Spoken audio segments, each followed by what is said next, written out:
Estimados, sean ustedes muy bienvenidos a esta, la unidad 5, en donde estaremos viendo de la parte del planeamiento estratégico la última de las dimensiones que se refiere a la estrategia táctica.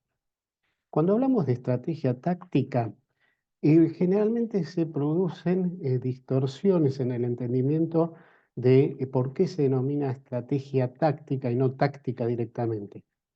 En el plano de un modelo como el que estamos proponiendo, que se denomina de campos de fuerza armonizados, es importantísimo poder diferenciar los tres niveles que se traducen en dimensiones que presenta este modelo. Y la estrategia táctica tiene su peso.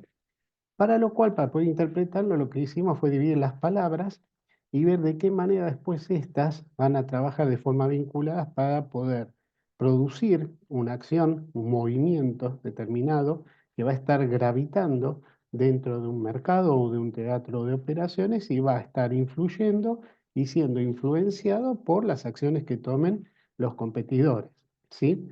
Entonces, comenzaremos por decir que estrategia es el plan que se sigue para alcanzar uno o más objetivos. O sea, es el diseño que nosotros hacemos para alcanzar determinados objetivos. Ese diseño que está conformado a su vez por distintas estrategias, se tienen que interpretar que deben ser sí o sí llevadas a la práctica para no morir en la teoría. Y así, recuerden bien, de la teoría a la práctica tenemos la dialéctica. Entonces, la táctica se apoya y es necesario contar con esa teoría desarrollada básicamente en estrategias. A este nivel estamos más viendo estrategias que objetivos.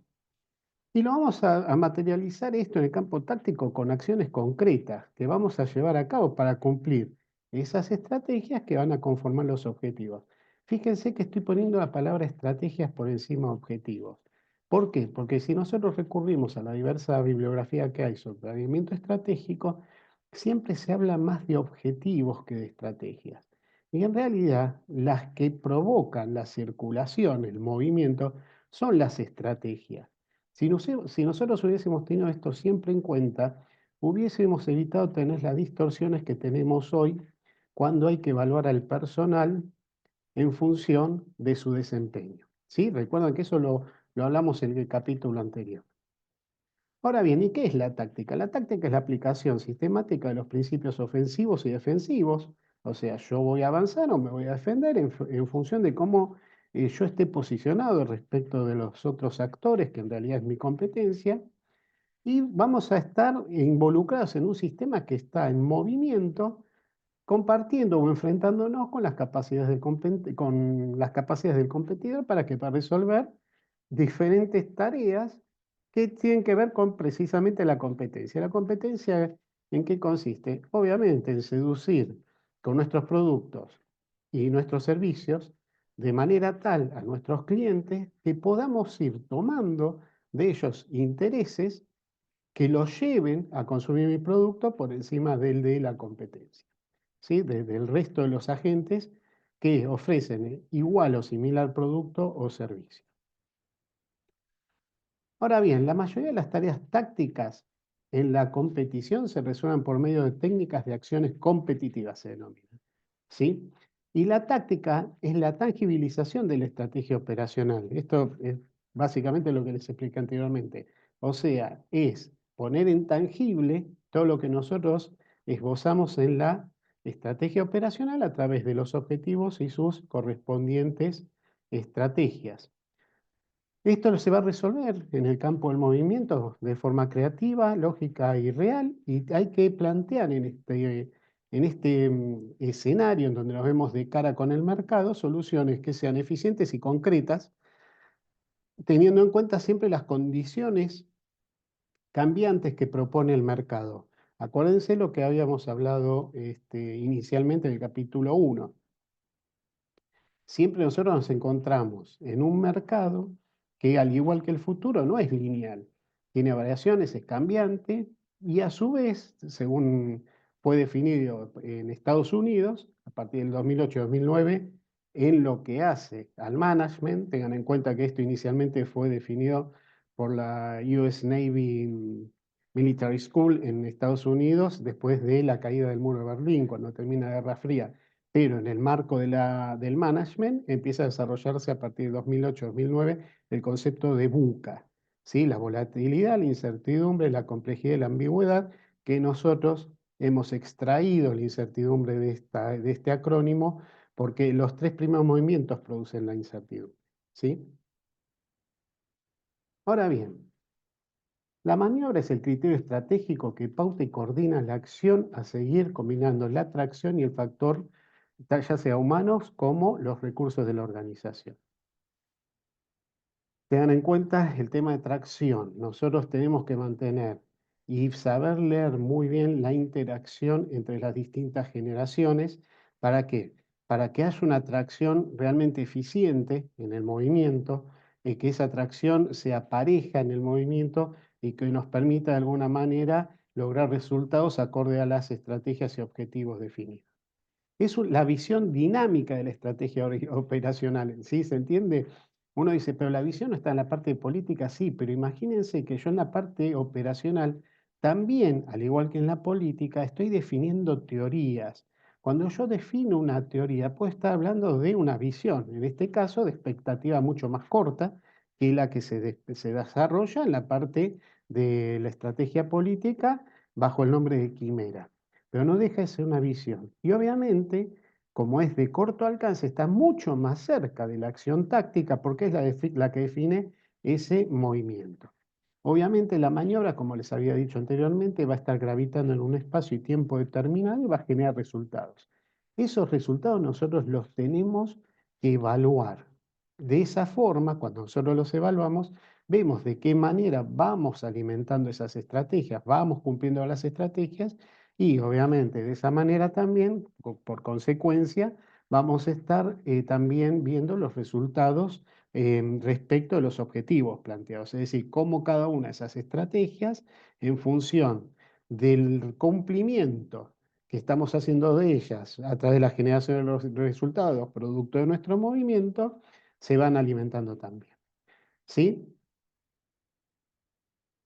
Acá les armé un pequeño cuadro que también lo van a tener como ejemplo si lo quieren explorar en un Excel, en donde ustedes pueden evaluar, no sé si recuerden, la parte operacional se encontraban quizá con la primera parte del gráfico, las primeras columnas del gráfico, acá ya lo ven cubierto en su totalidad.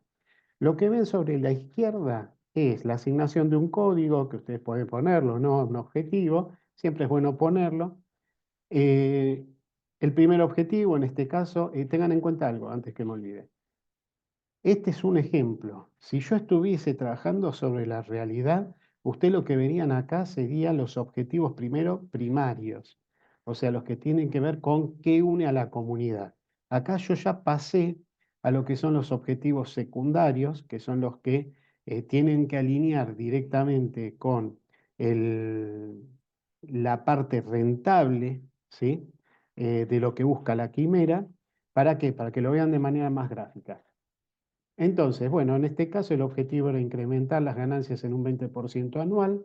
La fecha de cierre de este objetivo era el 12 del 12 del 2028, que quiere decir que yo voy a tener que llegar, si este era un plan de 5 años, a cubrir el 100%. La estrategia, tengo dos estrategias para esto. Lo primero que voy a hacer es clientes de nivel medio, voy a incrementar el límite de crédito en pesos y en cantidad de clientes. Y por otro lado, lo que voy a hacer es realizar alianzas estratégicas con proveedores para ver si puedo reducir la cantidad de los mismos. Yo cuando reduzco la cantidad, seguramente lo que voy a estar haciendo es incrementar el volumen de venta, para lo cual a mayor volumen tendría que estar negociando un menor precio. Entonces eso apalanca incrementar la ganancia anual. ¿Qué posible efecto no deseado tengo en el caso de los clientes? Bueno, que haya un corte en la cadena de pagos para lo cual yo me quedo sin financiación y automáticamente no puedo tocar las líneas de crédito. Y en el caso de los proveedores, que no haya falta de interés de los proveedores en conformar una alianza estratégica. ¿Por qué? Porque quizá mis volúmenes no alcanzan a cubrir las expectativas de los volúmenes que manejan los proveedores con otros clientes. Entonces, en la primera columna, donde estamos evaluando el riesgo, nos vamos a encontrar la probabilidad de que esto pase. En estos dos casos, la probabilidad de que ocurra es baja y el impacto que tendrían en el caso de producirse es alto, para lo cual el puntaje, cuando ustedes lo promedian, le va a dar 2 puntos. Por las dudas, como ustedes están con 2 puntos, ustedes van a tomar acciones concretas a realizar. ¿Para qué? Para evitar cualquier posibilidad de que algo que ustedes están viendo como probabilidad baja se incremente. Entonces, en el caso de los clientes, en aquellos clientes considerados críticos, se les solicitó garantías adicionales para incrementar la línea. De esta manera, si yo tengo un corte en la cadena de pagos, acciono contra los garantes, que puede ser una firma de caución, no necesariamente un particular, un tercero particular. Y en el caso de los proveedores se ha definido el manual de alianza estratégica con proveedores, o sea, van a ser seguramente, una vez que constituyan un manual de alianza estratégica con proveedores, una serie de requisitos que se lo van a hacer firmar al proveedor. Se quedará seguramente la empresa con una copia de ese manual y ahí mismo debe haber un compromiso respecto a los pagos y las devoluciones. Después vamos a poner las tareas que nos quedan pendientes a realizar para poder cubrir las expectativas nuestras de reducir el impacto al mínimo posible. En el caso de los clientes, sobre 500 clientes con solicitud de garantías, resta presentar 435 garantías. O sea que está ongoing esto, no está en movimiento, se está realizando.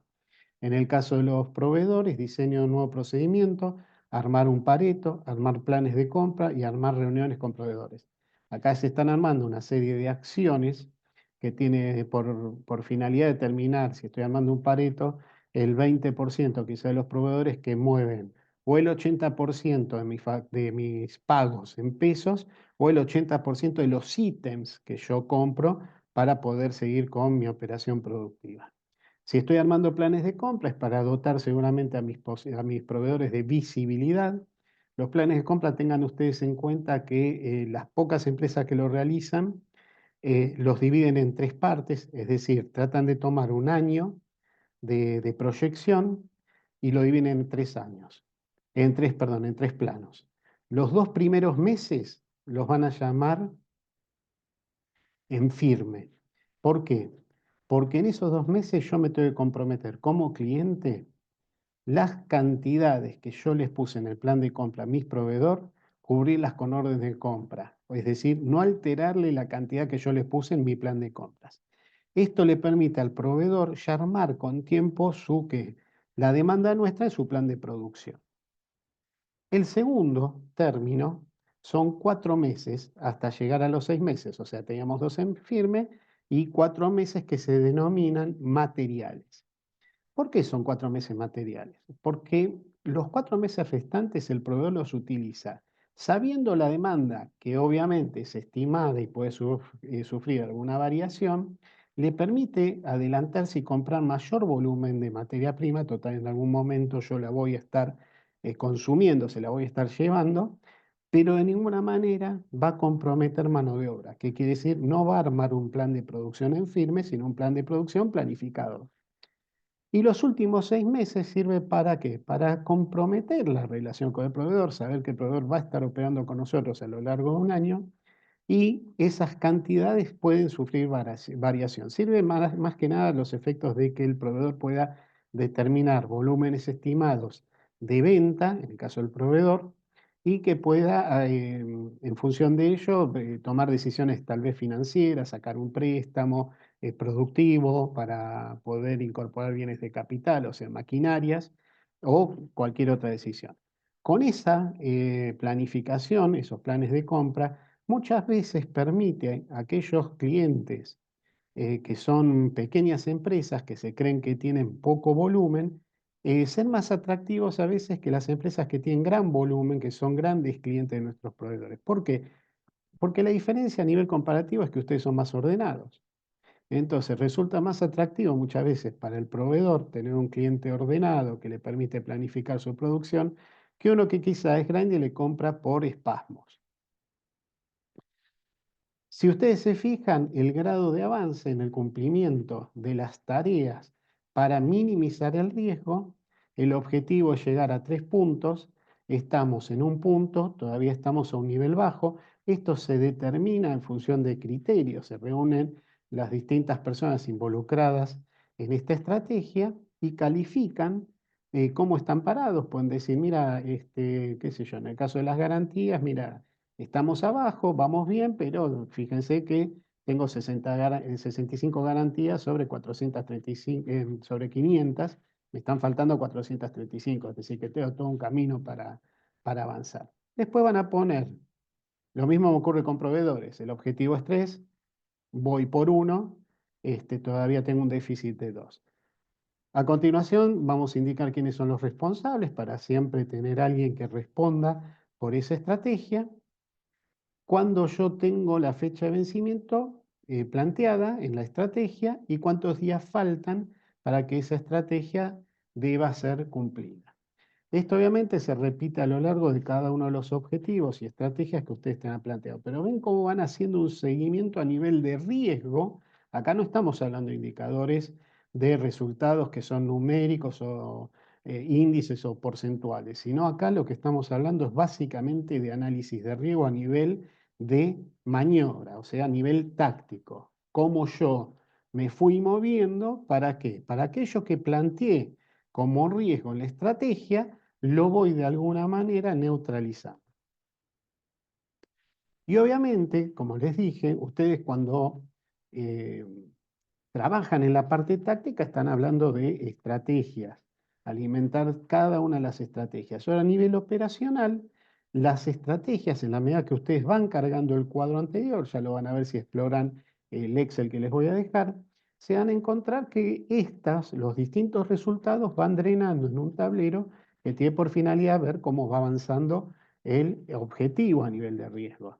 Si se fijan, los objetivos están de alguna manera, se ve que iniciando el plan estratégico, estamos viendo la denominación de cada objetivo, tenemos un gráfico que delimita de alguna manera el grado de riesgo en el que se encuentra la implementación de cada una de las sumatorias de las estrategias que impactan en ese objetivo y podemos ver a continuación la medida. Por ejemplo, el que está mejor posicionado es el que nos da 1,5, ¿sí? El segundo objetivo, que quiere decir que yo estoy planteando una mejora mucho más dinámica que en el resto de los otros que tienen 1,2,67. Ven que tiene un alto riesgo ese todavía. Seguramente, si esto se mantiene a lo largo de los meses, vamos a tener que tomar alguna acción. ¿Por qué? Porque la gente se debe estar fatigando para tratar de llegar a completarlo.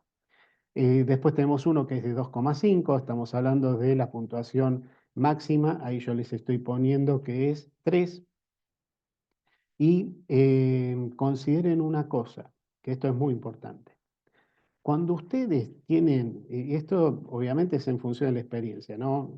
Puede haber casos que seguramente no alineen con esto, pero cuando ustedes tienen objetivos que se mantienen por mucho tiempo con un alto grado de fatiga, por ejemplo, el que marca 2,67 y 2,5, cuando ya están promediando el primer año o parándose entre el primero y el segundo año y sigue igual, bueno, ahí seguramente tienen que hacer un replanteo. Y la resultante que surja de ahí, si trabajan verdaderamente en equipo, es que seguramente deberían haber considerado algún objetivo previo a este, que por algún motivo lo obviaron o no lo consideraron, motivo por el cual este está friccionando demasiado porque pues, está trabajando por este más aquel que ustedes no tuvieron en cuenta, que es ignorado por el resto del equipo.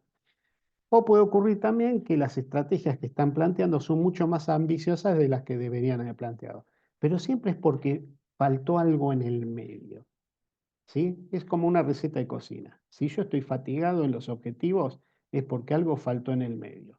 O me faltó un objetivo definirlo previamente, antes de ir a este que era más desafiante, o me faltó definir estrategias más simples a las que estoy planteando o mayor cantidad de estrategias, ¿sí? Y abajo lo que tiene es un gráfico siempre, ustedes pueden usar el modelo que a ustedes les gusta de gráficos. A mí el que más me atrae para este caso, que me lo hace muy visible, es el de tela de araña. Acá les voy a dejar, no me voy a poner a explicarlos esto, porque si no sería muy tedioso. Primero, no les aporta valor porque no lo van a retener, porque son fórmulas, ¿sí? Entonces, les voy a dejar algunas fórmulas de ejemplo para que vean de qué manera nosotros, más allá de tener que evaluar el riesgo de las estrategias y los objetivos, tenemos que armar indicadores. Y los indicadores siempre tengan en cuenta esto. Hagan como hacen los orientales. Yo mido. Si a mí me da 90%, en Occidente capaz estaríamos contentos. Si da el 95% estaríamos más contentos. Bueno, los orientales si nos da el 90% dicen, bueno, a ver qué pasó con el 10%. ¿De qué manera podemos mejorar para sacar ese 10%? Lo mismo ocurriría con el 5% restante si le da 95%. Entonces, ustedes siempre tengan en cuenta algo, y es que cuando ustedes están en movimiento, se están moviendo, están dentro de la maniobra, del ámbito de la maniobra, ustedes lo que están brindando es servicio, o se están poniendo todo su esfuerzo, toda su vocación para obtener un resultado determinado. Ahora bien, cuando ustedes terminan de ejecutar y llega el momento de sentarse en la mesa con sus colegas, su equipo o las mismas personas que conforman equipos multidisciplinarios, que generalmente es así, cuando tienen que definir o llevar a cabo una estrategia, tienen que sentarse en un ambiente en donde reine el clima colaborativo. ¿Para qué? Para poder plantear precisamente en forma madura y adulta los errores que hemos cometido o las desviaciones o las posibles mejoras, según como ustedes quieran denominarlo, es lo mismo, pero como quieran denominarlo para no herir susceptibilidades. A ver, si planteamos maduramente que tenemos un error en alguna parte de un proceso o en alguna actividad que realizamos, es un error. O sea, lo importante es detectarlo y poder manifestarlo abiertamente. ¿Para qué? Para que podamos corregirlos entre todos. Uno de los problemas más grandes que tenemos nosotros en Occidente es que generalmente se invita a los líderes, que encima los metemos en todos los lados. Los líderes son supervisores, tiene que ser líder, el jefe tiene que ser líder, el gerente tiene que ser líder, el director tiene que ser líder, el gerente general tiene que ser líder. Y en el ámbito estratégico, el único líder es el gerente general que tiene la obligación de resolver problemas de las personas. O sea, salvaguarda la integridad de su comunidad, pero de toda su comunidad, no de un departamento solo. Entonces, esa persona tiene otro tipo de dialéctica y otro tipo de desafíos por delante, para lo cual el que debería estar más preocupado por liderar que conducir es el gerente general. A partir de ahí son todos conductores. Obviamente lo que se va diluyendo de alguna manera es la expectativa de tener líderes o la misma graduación, si se podría graduar, de liderazgo entre el gerente general y director, va bajando un poco, después de director a gerente baja y de jefe ya estamos más en el terreno de la solución técnica, que la tenemos que dar en espacios o en tiempos reducidos, en la medida que nosotros nos vamos moviendo en ese espacio. Si nosotros estamos en ese camino de tener verdadera vocación de servicio, estar en un ambiente colaborativo para poder resolver problemas, estamos entrando en lo que se denomina naturalmente mejora continua, o sea, dentro de las expectativas de lo que los japoneses denominan Kaizen. Bien, esto es muy interesante, lo extraje de un libro de estrategia, en donde establecen dos tipos de ambiente, uno competitivo y otro colaborativo. Y en este libro de estrategia dice que las fuerzas o los actores que intervienen en estos ambientes obviamente tienen fines determinados y medios que van a estar utilizando para llegar a esos fines. A nosotros de chicos nos dice que el fin justifica los medios. Y en realidad, en estrategia, al menos la que tiene que ver con organización, me atreví a decirles que en realidad el fin no justifica los medios de cambio, porque si no, nosotros no estaríamos hablando de negociación, ¿sí? O sea, si yo para llegar a ocupar, no sé, un terreno determinado, sacrifico a toda mi fuerza, después cómo mantengo la soberanía del punto que yo logré conquistar, ¿no? Entonces, bueno, pero en este cuadro que es muy interesante dice que si estamos en un ambiente competitivo, FF quiere decir que mis fines siempre nosotros estamos a la izquierda, ¿no? Si mis fines tienen que ver con los fines del adversario, yo tengo que entrar en el camino de la persuasión, ¿sí? Un ejemplo de eso es el debate. Si mis fines, ¿sí? Si mis fines están a un nivel de los medios de la otra parte, ¿qué quiere decir? Obviamente que la otra parte está en una posición favorable respecto a nosotros, porque ellos están buscando, digamos, avanzar con sus medios donde yo lo que tengo es mi finalidad. Entonces ahí lo que tengo que utilizar es lo que se denomina diversión. La diversión no es que nos riamos, sino que en términos estratégicos se refiere al engaño, ¿sí? La forma de alguna manera buscar que la persona crea que yo voy a estar desplazándome o accionando de una manera determinada que realmente em, es opuesta, ¿sí? Después, si mis medios coinciden con los fines del otro, obviamente ahí lo que tengo que hacer es coaccionar, porque yo estoy mejor parado que él, y la mejor manera de doblegarlos y llegar a la fuerza es la presión psicológica. Y si no, si yo tengo mis medios que compiten con los medios del otro, o sea, estoy enfrentado directamente fuerza con fuerza, estoy en un acto de fuerza, valga la redundancia, que en términos de em, administración podríamos decir que es el dumping. El dumping, para aquellos que no lo saben, es cuando una persona, una empresa, perdón, vende sus productos por debajo del costo con el fin de qué? De que si obviamente tiene su espalda financiera lo suficientemente abultada como para guardar un par de años, puede hacer desaparecer a su competidor. Entonces, esto lo hacían mucho los japoneses. ¿Qué hace una persona? Dice, bueno, yo tengo espalda financiera para aguantar 2 años. Y tengo un competidor en Argentina, un competidor en Brasil de tornillos.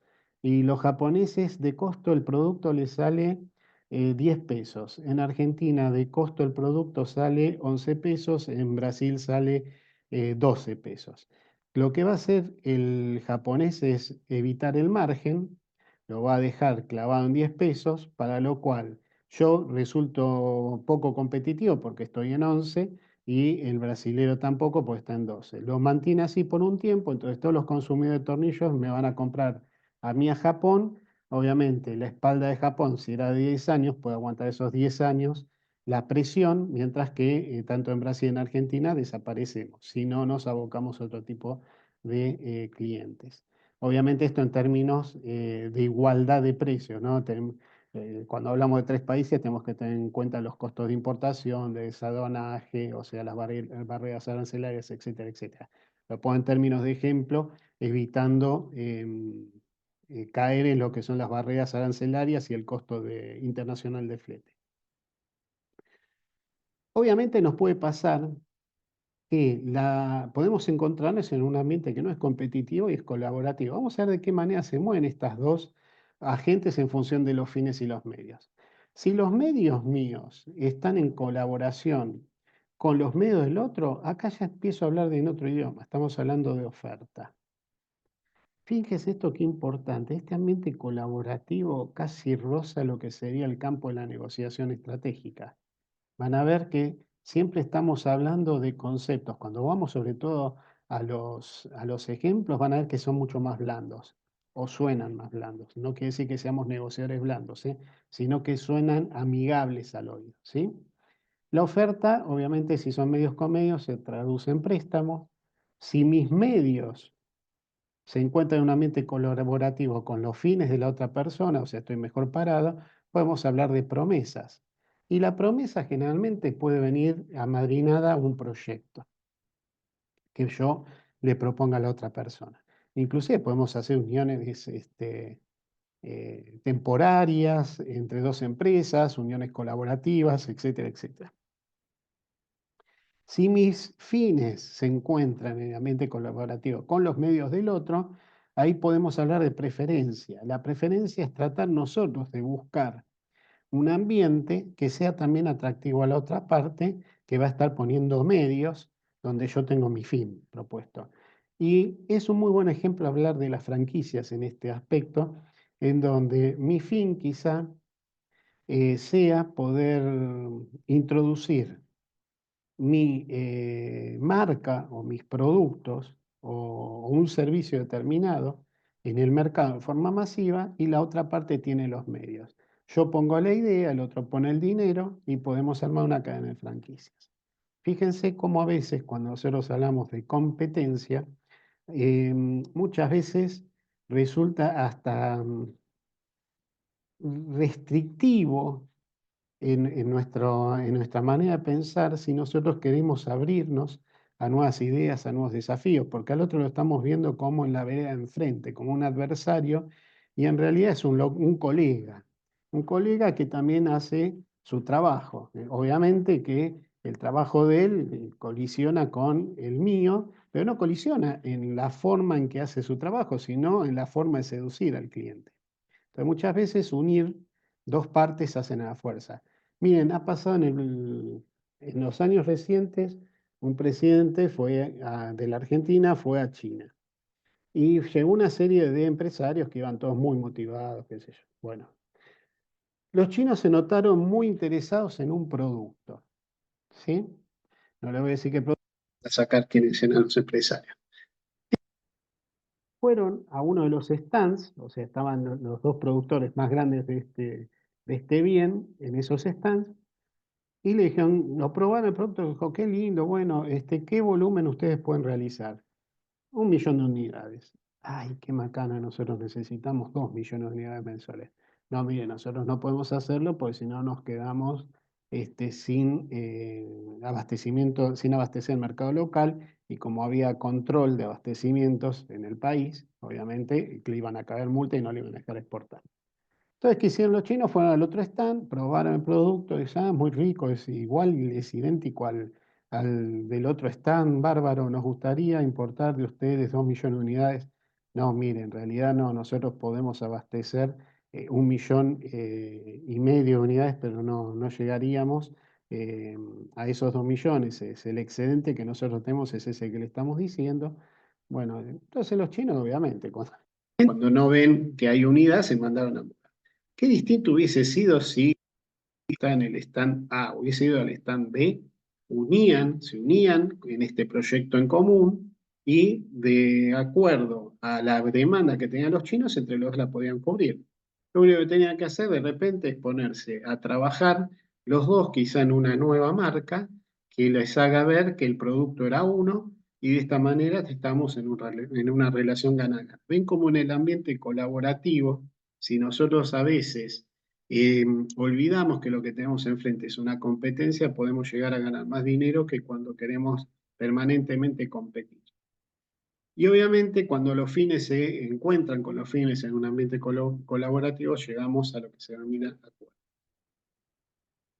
Cuando trabajamos en lo que es la mejora continua, siempre es necesario tener un espacio para que nosotros podamos resolver algún problema, alguna desviación, algún efecto no deseado, posibilidad de mejora.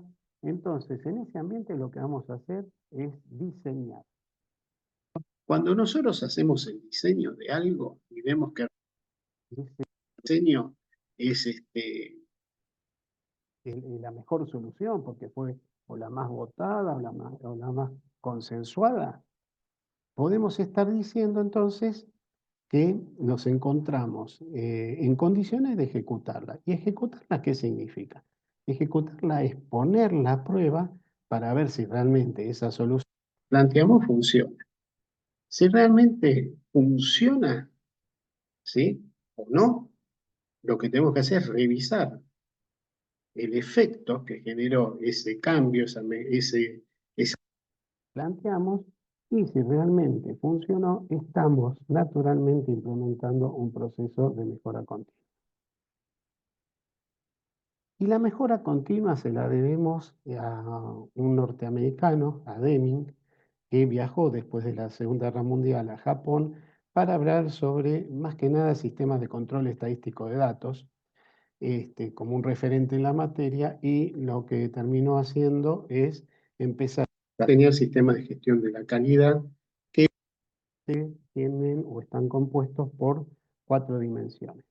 Él dice que toda actividad tiene que ser planeada, después se tiene que realizar esa actividad, se tiene que chequear y si yo tengo las cosas bien o las tengo algo para corregir, tenemos que actuar en consecuencia.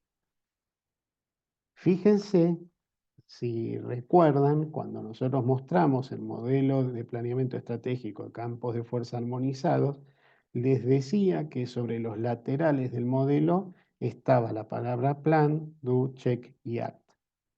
Bueno, básicamente lo que les estaba diciendo en ese momento era que el modelo de planeamiento respondía sin ningún tipo de problema y es adaptable a cualquier sistema de gestión de la calidad. ¿Y qué es la mejora continua? Después la vamos a ver más en detalle cuando hablemos de Kaizen. Pero básicamente es cuando nosotros estamos en una situación determinada, una situación dada actual, y queremos llegar a una situación que es deseada. El camino desde la situación actual hasta la deseada se denomina mejora continua. Bien, vamos a hablar ahora de lo que es resolución de problemas. Claro, nosotros tenemos dos maneras de ver las cosas. Las cosas las podemos ver directamente como un problema o como un desafío.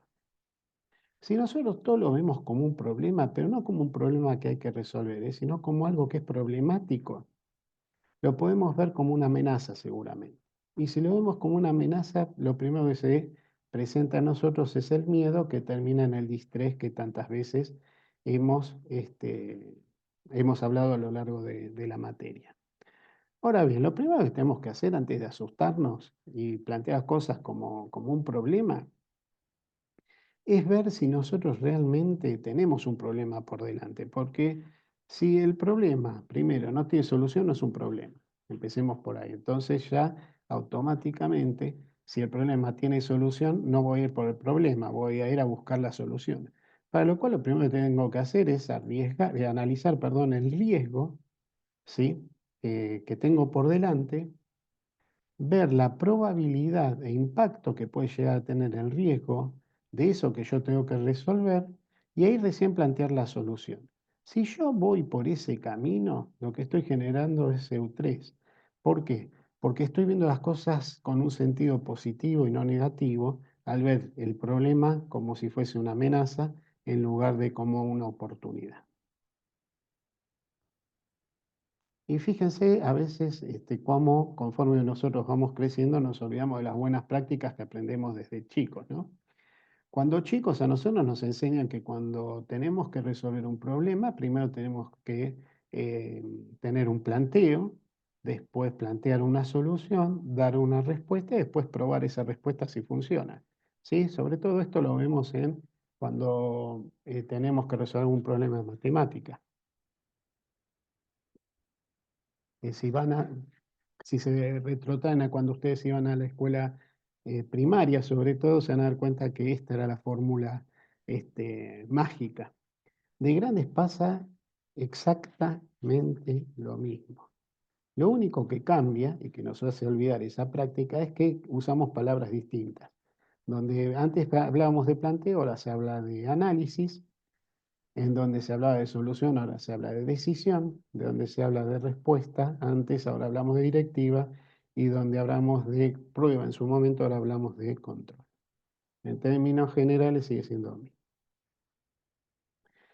Bien, ahora, ¿qué es la resolución de problemas encarada de manera colaborativa? Cuando es de manera colaborativa es evidente que estamos involucrando a más de una persona en la solución de problemas.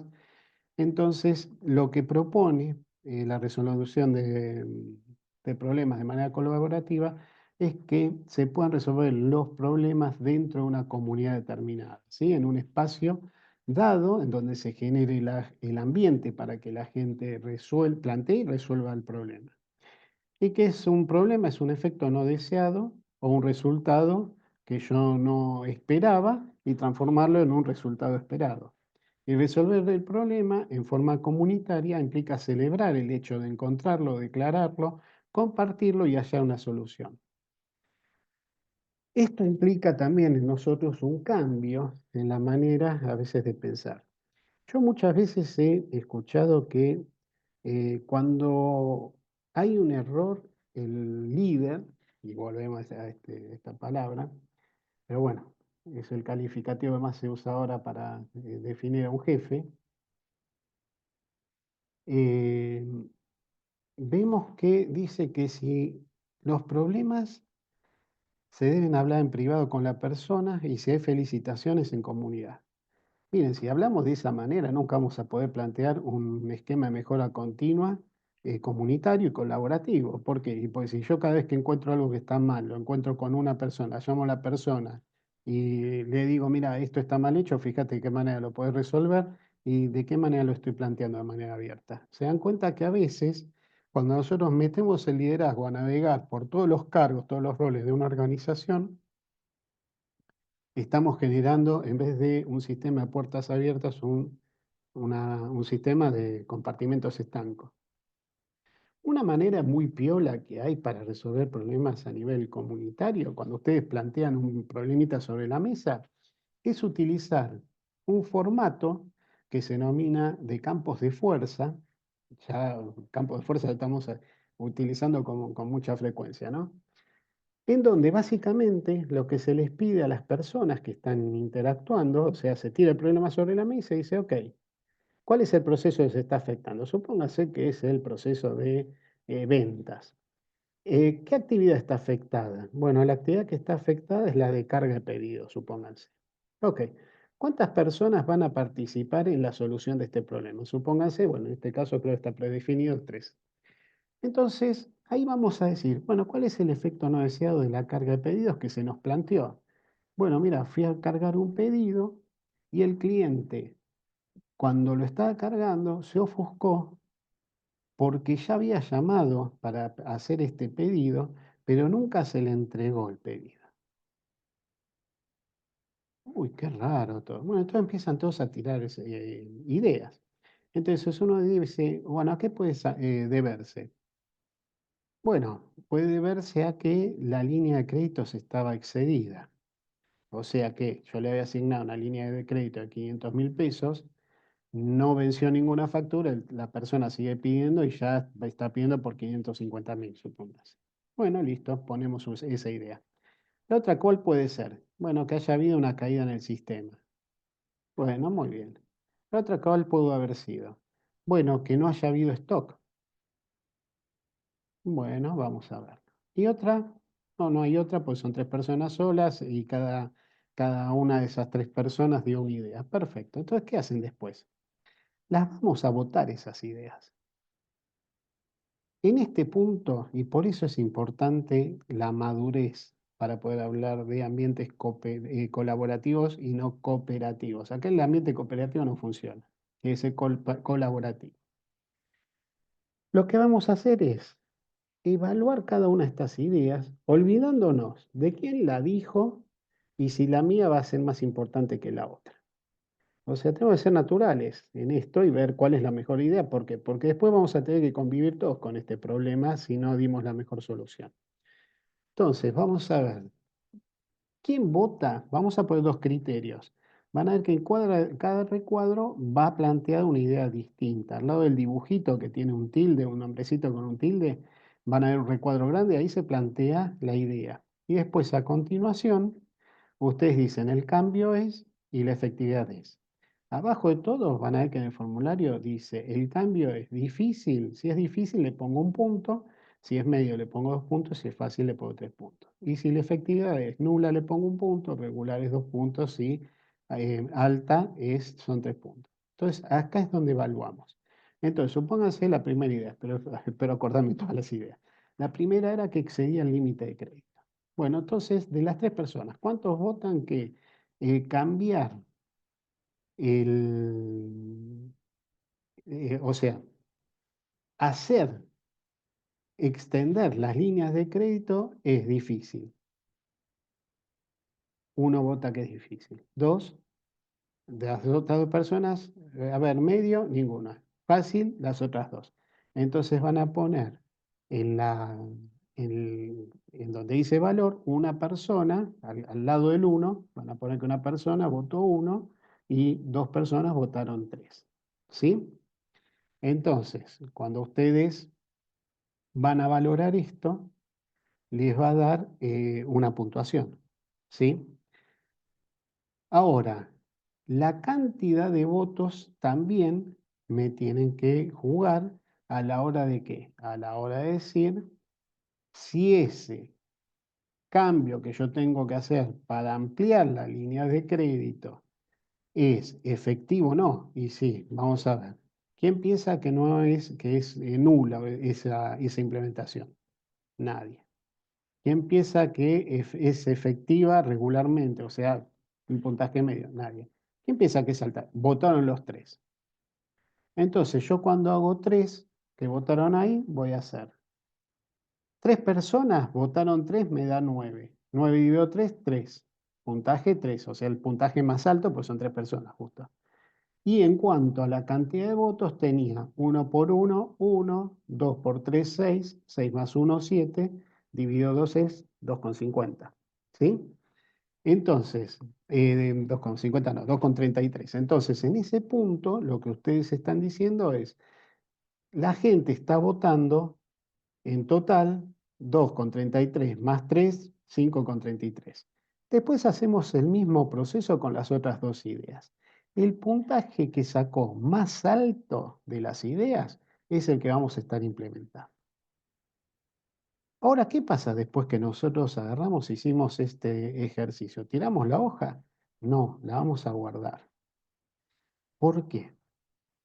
Porque es muy factible, y ahora le voy a decir qué bien que funciona esto. Es muy factible que yo una vez que solucione esto, pueda surgirme de vuelta un problema de similares características o igual característica, y si recurro al formulario, quizá me encuentre con las otras dos ideas, y de esas dos ideas, seguramente la que estaba más cerca de la puntuación óptima, o sea, la óptima es la que ganó, va a ser la segunda solución que si la implemento seguramente me va a erradicar el problema o me lo va a hacer cada vez más fino. ¿Cuál hubiese sido? ¿Se acuerdan? Uno era el límite de crédito, el otro no tenía stock. Si yo no tengo stock, por más que cargue el pedido, si la información no está en el área de carga de pedidos, o sea, el área de carga de pedidos tendría que tener un informe, cuando está hablando el cliente 1, cargar el número del cliente en el sistema para tomar el pedido y tendría que tener un estado en la misma pantalla en donde le diga, mira, este cliente el límite de crédito lo tiene bien y no tiene facturas vencidas, que son las dos condiciones de créditos y cobranza para retener un pedido. Y del stock, cuando vamos a la parte inventarios, está disponible las unidades, o sea, las tengo en stock disponible. Si esto, que seguramente no está ocurriendo acá, ¿sí? ¿Por qué? Porque carga el pedido, el cliente cortó y después a los 2 días salta en créditos que no tiene. Entonces, si no llama a nadie de crédito, el pedido quedó ahí retenido de por vida hasta que se lo da de baja. Y lo mismo pasa en el área de distribución o de expedición, en este caso, que es lo mismo, dependiendo de lo grande que es la empresa. Si no tiene stock, ustedes el pedido lo cargaron, créditos y cobranzas anduvo bien, o sea, no estaba el límite de crédito excedido y no tenía facturas impagas, y cuando llega la distribución no hay stock. Entonces quedó el pedido ahí durmiendo la siesta. Qué distinto es, en este caso, bueno, primero les digo la solución de esto. Es evidente que tengo que tener stock para que el producto, para que esto no quede retenido. ¿Son las soluciones definitivas? No, les digo por qué. Por lo que les decía anteriormente, si yo esta información no la tengo disponible, por más que yo agarre, modifique el punto de pedido en el sistema nuestro de inventario, el stock de seguridad lo ajuste, modifique los lead time del proveedor, etcétera, etcétera, la información no la tiene la persona que carga el pedido. Entonces, de alguna manera, yo tengo que hacer o una acción reactiva o una proactiva. La proactiva es tirar toda la información del proceso a la persona que carga el pedido. Entonces, en el mismo momento que está cargando el pedido, y seamos honestos, y entre nos, si una persona quiere algo y en ese momento le digo que debe una factura, como está caliente por la cosa que quiere, ¿qué va a hacer? Obviamente ya te pago. Entonces tiene un doble efecto tener la información disponible en ese momento. Y no que carga el pedido y después se le corta porque otros sectores lo retienen. Y también puede decirle si hay stock o no hay stock. Entonces, en ese momento, cuando yo le digo, podemos inclusive hasta brindarle un producto alternativo. De la otra manera, no le puedo mandar nada. Entonces, fíjense que muchas veces, si bien acá mejoramos el proceso con estas dos ideas, la tercera es la caída del sistema, que no aporta valor a esto, pero sí nos va a llevar a, primero, mejoramos el proceso respecto a antes, no cabe ninguna duda. Ahora, ¿resolvimos en la causa raíz del problema? No. La resolvemos con esto que le estoy diciendo, que seguramente lo vamos a ver cuando hagamos una nueva reunión para tratar un problema que sigue existiendo, pues va a seguir existiendo en menor medida, pero va a seguir manifestándose.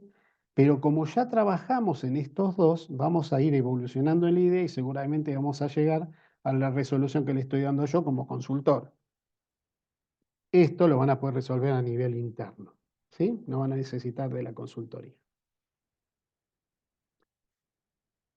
Y para llegar a resolver un problema, ¿sí? Para llegar a ver el formulario de campos de fuerza, podemos tomar un método primario que nos lleva también a poder usar el formulario de campo de fuerza o directamente disparar acciones concretas a partir de este, que es un formulario que nosotros llamamos, ustedes lo ven como CACD, es el acrónimo de ciclo de acción correctiva dinámico. ¿Por qué es dinámico? Porque es un formulario, acá lo están viendo entero, se ve bastante chico, que cuenta de distintas partes. La forma que ustedes tienen de resolver un problema es en forma.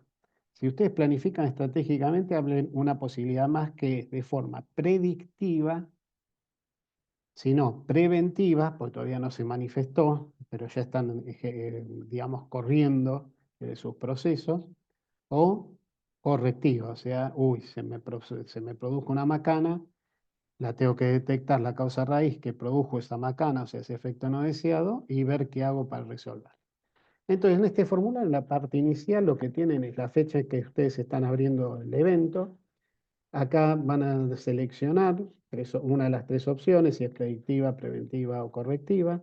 ¿Cuál es el efecto no deseado que se le manifestó? Por ejemplo, si estuviésemos todavía en el problema anterior, hablando del problema anterior, podríamos referirnos a queja del cliente por pedido no resuelto. Perdón. Después, lo que podemos hacer es, en la segunda parte, vamos a cargar el proceso que estamos afectando, que es el de ventas, y buscar la causa por la cual ese pedido no fue satisfecho en su momento. Entonces podemos tener problemas estratégicos. Hay una serie de eventos, ustedes cuando despliegan se pueden encontrar con una serie de eventos. Ahí yo eso lo dejo librado a su azar porque también pueden poner cualquier otro, dependiendo de la empresa, pueden tener cualquier otro título, ¿sí? En el caso mío uso generalmente estrategias, recursos, herramientas, factor humano, procesos y cualquier otra causa que no esté enunciada o desplegada. Entonces, obviamente ustedes pueden tenerlo sin desplegar nada, o ser, digamos, más naturales y esperar que la gente diga qué es lo que está faltando. Entonces, la causa puede deberse a la herramienta, en este caso, y un problema de procesos. ¿Por qué herramienta? Y porque el sistema primero no me lo está tirando el reporte a nivel de la persona que carga el pedido, que me diga el estado de cuenta y si hay stock de productos. ¿Y de procesos por qué? Y porque evidentemente el proceso es lineal y no retroalimenta, o sea, créditos no se comunica adecuadamente con administración de ventas y la gente de recepción tampoco. ¿Qué acción tomada llevamos a cabo inmediatamente? Podemos decir que, miren, acá inclusive se da mejor. La acción tomada que tomamos, valga la redundancia, en forma inmediata es, Por un lado, extendimos la línea de créditos y vamos a analizar si no hay que actualizarlas en función de la inflación. ¿Ven? Ahí, ¡puf!, le tiré ya una solución. Y la segunda solución es analizar la política de inventarios para que haya stock. La política de inventarios tiene que ver con el punto de pedido, con el stock de seguridad, el lead time y el stock máximo. Bárbaro. Y a largo plazo, y para que esto no se repita, o sea, solucionando esto seguramente no estoy solucionando todo el problema. Bueno, a largo plazo lo que voy a hacer es un desarrollo de sistema para que toda esta información la tenga la gente que carga pedidos y pueda resolver con el cliente el pago de alguna factura impaga, el límite de crédito excedido, que fue este el caso, o si no tengo stock por algún motivo, preguntarle al cliente si quiere que deje su pedido, lo que se denomina backorder, o sea, cargo del sistema hasta que ingresa el producto y yo se lo abastezco automáticamente, o quiere algún producto alternativo o descarte esa línea. Ven como acá en este formulario ya detecté, pero siempre ojo, en forma comunitaria, ¿eh? Después también en el caso de este formulario, en concreto, tiene un apartado en donde ustedes pueden hacer alguna nota, alguna observación sobre el mismo, si quieren agregar algún tipo de ayuda a memoria. Después hay un campo en donde se despliega qué amerita este tipo de acción correctiva. Bueno, en este caso ustedes pueden decir, miren, esto amerita un nuevo proyecto, que a su vez va a ameritar un nuevo procedimiento. ¿Por qué un nuevo proyecto? Porque esto es un desarrollo de sistemas. ¿Y por qué un cambio de proceso? Y porque evidentemente la información ahora yo no la voy a tener en forma lineal, pero sin comunicado, sino que voy a estar reportando en tiempo real el estado de stock y el estado de cuentas en el área de pedidos. Entonces, esto es básicamente para desplegar qué tipo de acción desde el punto de vista de la estructura tengo que tomar. Si es un nuevo desarrollo de sistemas, si es un nuevo proyecto, si es un nuevo procedimiento. Ustedes llámenlo como ustedes gusten, ¿eh? Pero siempre ténganlo en cuenta, ponerle la definición que va a producir algún tipo de nuevo orden. ¿Sí? ¿Se acuerdan del nuevo orden del caos? Bueno, ustedes están en un caos cuando tienen algo que creen que lo tienen controlado y se presenta un efecto no deseado. Bueno, el nuevo orden es esto precisamente. ¿Se dan cuenta cómo todo cuadra cuando hablamos de planeamiento estratégico? Y ustedes, si bien pusieron, bueno, se requiere un nuevo proyecto, lo que van a hacer es desarrollar por qué amerita a que planteemos un nuevo proyecto y un nuevo procedimiento. ¿Sí? Que es ni más ni menos lo que le acabo de explicar. Bueno, ponerlo en texto. Y como todo, tenemos que analizar el riesgo una vez que hayamos implementado esto dentro del nuevo proceso. En este caso, la probabilidad de que ocurra nuevamente un problema de esas características va a ser baja, yo diría nula, ¿sí? Y el impacto que tendría esto sería alto. Al ser nulo la probabilidad y el impacto alto, no voy a hacer ninguna acción porque no hay probabilidad de que ocurra. Pero el impacto siempre lo tengo que dejar marcado igualmente. ¿Por qué? Porque si se me da así, voy a tener que seguir corriendo a tratar de ser efectivo para luego ser eficiente. Soy efectivo para apagar el incendio, después me tomo el tiempo en forma colaborativa, busco una solución concreta para erradicar el problema que nunca ocurra y ahí después implemento la solución. O sea, paso por todo este circuito, voy de un orden establecido, se genera un caos por el cambio y ese desorden entra en un nuevo orden cuando implemento el nuevo procedimiento. Después, obviamente, lo que tengo que hacer es firmar. Se firma en dos instancias. Cuando se abre el ciclo de acción correctiva, o sea que yo lo genere el formulario y se cierra cuando está implementado y verificado, acuérdense el slide anterior, la solución que implementé. Vamos un poco a hablar de las auditorías. Las auditorías nosotros generalmente las tomamos con miedo, tratamos de ocultar información para que el auditor no la vea. Realmente esos son cuestiones que quedan en el pasado porque primero, digamos, son malas conductas, ¿no? Porque si el auditor tiene que hacer su trabajo. Las auditorías no eran vistas como un método de mejora continua, sino como un método de control a ciegas. De hecho, la auditoría de mejora continua no deja de ser de control, ¿sí? Lo que vamos a estar buscando en las auditorías de gestión, que entran dentro de lo que se conocen también como auditorías de sistemas de gestión de calidad, es precisamente buscar dónde yo tengo oportunidades de mejora y tienen que ver básicamente con contribuir de manera sistemática a que todo nuestro sistema de gestión integral, todos nuestros procesos que están definidos en el mapa de procesos y que le dan vida a nuestro negocio, estén funcionando adecuadamente. Para eso lo que tenemos que hacer es realizar estas auditorías. ¿Qué es realizar una auditoría? Lo vamos a ver más adelante, pero la auditoría es nombrar una persona para que trace los distintos procesos de la compañía en un diagrama que después le voy a mostrar, es un formulario, y establezca una fecha en donde va a estar revisando si los requisitos están definidos dentro de un procedimiento, se condicen con lo que está viendo en la realidad y si los estándares de servicio que están en el procedimiento realmente se están cumpliendo. Casi nada, ¿no?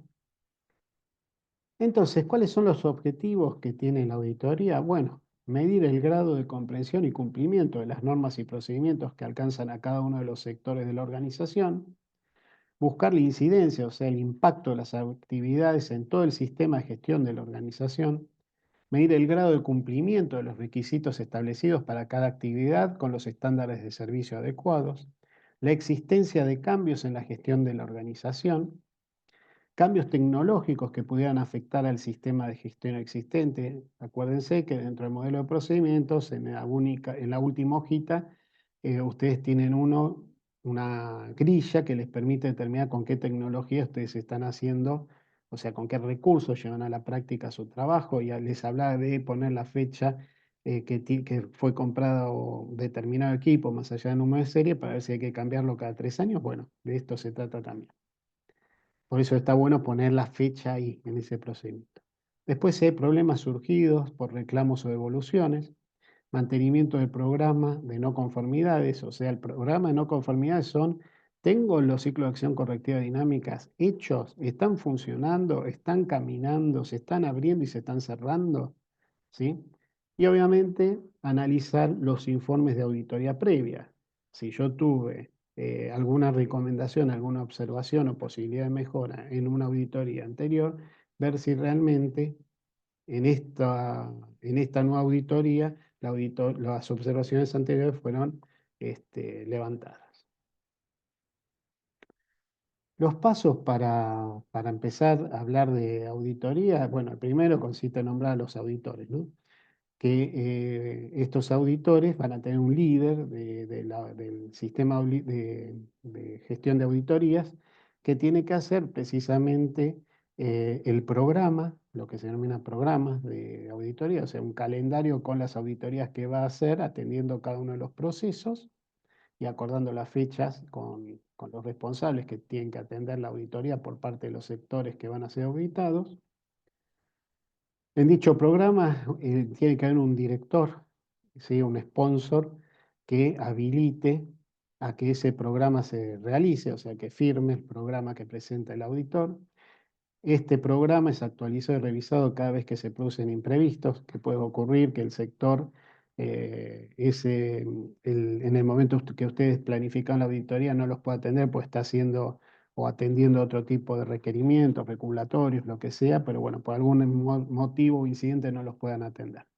Las auditorías que aparecen en el programa se denominan programadas, porque están en el programa y las restantes no programadas. ¿Qué quiere decir? ¿Ustedes pueden hacer auditorías no programadas? Sí, sobre todo cuando hay incidentes o anomalías detectadas en departamentos que salvaguardan o cuidan el patrimonio de la empresa, pueden ustedes ser convocados para hacer una auditoría denominada sorpresa, para ver si no hay ningún tipo de inconsistencia o problema en el cumplimiento ético de las funciones. Se considera la implementación de estas últimas cuando se producen situaciones tales como o sea, las no programadas y sorpresivas. Reclamos relevantes de clientes es un caso.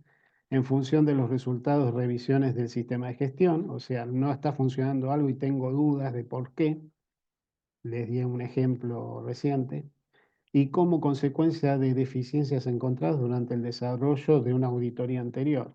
¿Sí? De la auditoría anterior encima encuentro más deficiencias.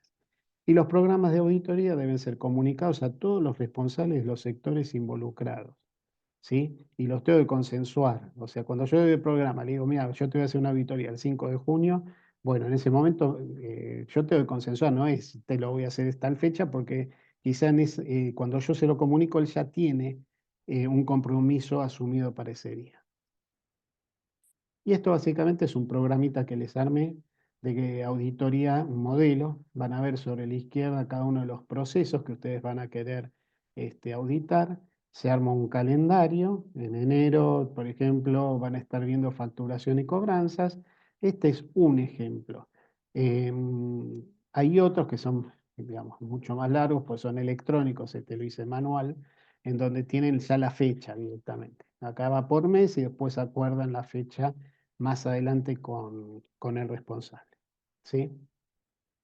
Aparte, clavar la fecha, ustedes acá cuando hacen el programa están hablando de 3 meses antes de que empiece realmente el año en donde van a hacer la auditoría. Entonces, poner la fecha a veces es complicado, pero bueno, traban la agenda por lo menos.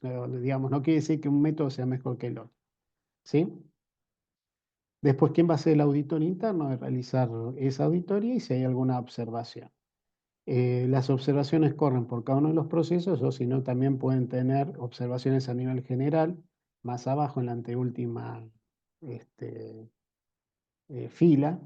Y después abajo, obviamente, quién preparó el programa de auditoría, que generalmente es el líder del equipo de auditores, y quién aprobó, que es el director sponsor que yo les comentaba anteriormente. Los pasos que se cumplen cuando se hace una auditoría es primero se hace una reunión inicial, el auditor se presenta hacia los responsables de recibir la auditoría, o sea, los sectores involucrados por la auditoría o alcanzados por la auditoría, y se plantean los puntos que se van a estar revisando. ¿Sí? Una vez que hicimos esto, vamos a empezar a hacer la auditoría, vamos a registrar las conclusiones parciales que yo vaya tomando en función del grado de avance y de la documentación y registros que vaya analizando. Y al final, al finalizar la auditoría, lo que tengo que hacer es todas estas anotaciones que fui realizando, tengo que ver si obviamente cumplen, están conformes a lo que están establecidos como requisitos o si las actividades no cumplen los requisitos. Entonces, cuando yo voy tomando y registrando estas actividades parciales y la paso por este tamiz, voy a hacer lo que se denomina un análisis de la documentación. Y este análisis de la documentación, lo que hago es, una vez que tengo la evidencia versus las anotaciones, las voy a cotejar con el entrevistado. El entrevistado es la persona que conoce el trabajo, que lo realiza, que yo voy a buscar que de alguna manera, si yo tengo una duda, la evacúe o la confirme como una observación, o sea, algo que no se está cumpliendo. Después lo que tengo que hacer como auditor es analizar el flujo de aplicación de un determinado proceso. ¿Qué quiere decir esto? Lo que me está mostrando la evidencia y lo que me está diciendo el entrevistado, ¿está conforme al procedimiento, cómo está escrito, los requisitos plasmados y los correspondientes estándares de servicio? Si no está pasando eso, también tengo que obviamente poner una observación. ¿Por qué? Porque si se está haciendo y cuadra y es la manera correcta, el problema que estoy teniendo es que no cambié la versión del procedimiento, lo cual es igualmente grave, ¿no? Y después obviamente voy a tener una reunión final. La reunión final es para decirle a las personas los hallazgos que hubo en la auditoría, ponerme de acuerdo con los auditados para ver de qué manera vamos a estar implementando las mejoras, en qué fecha se comprometen ellos a implementar la mejora y después se procede a realizar un informe final de la auditoría. Acá yo les puse un ejemplo de lo que es un informe de auditoría, es bastante sencillo.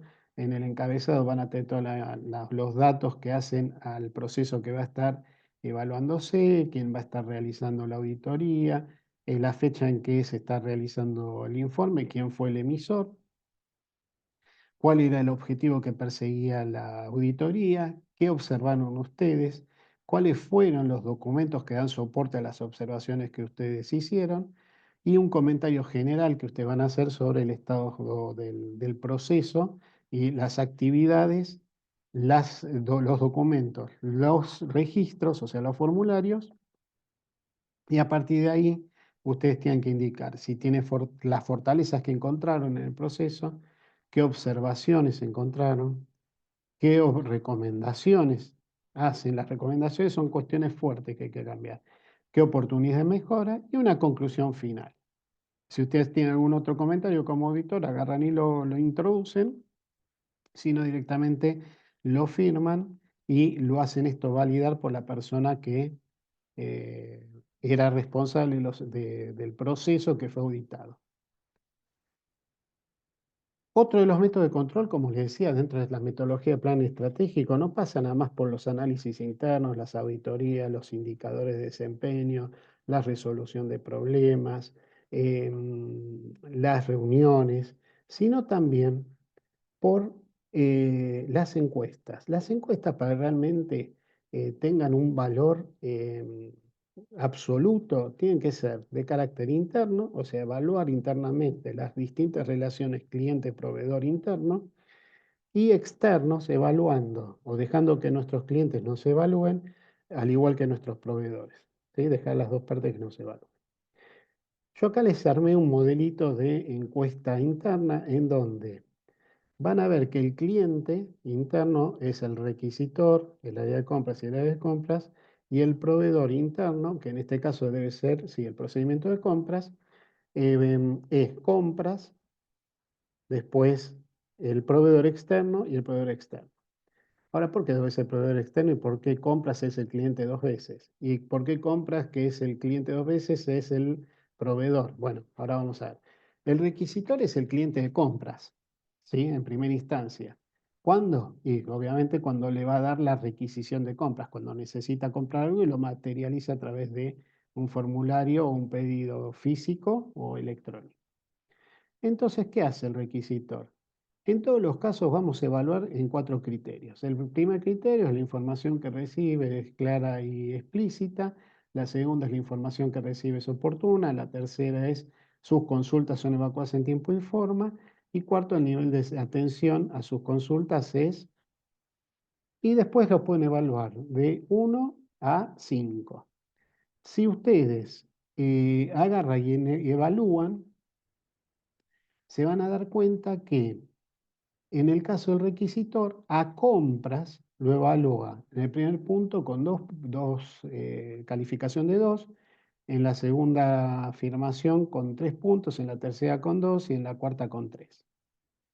En el caso de que compras, ahora es el cliente de quién, del proveedor. ¿En qué momento? En el momento de pedir cotización. Ok, lo evalúa y le da 4 puntos en todo. Genial. Ahora, en el último, compras, también evalúa el proveedor. ¿Cuándo? Y cuando el proveedor le tiene que mandar la oferta y compras la recibe.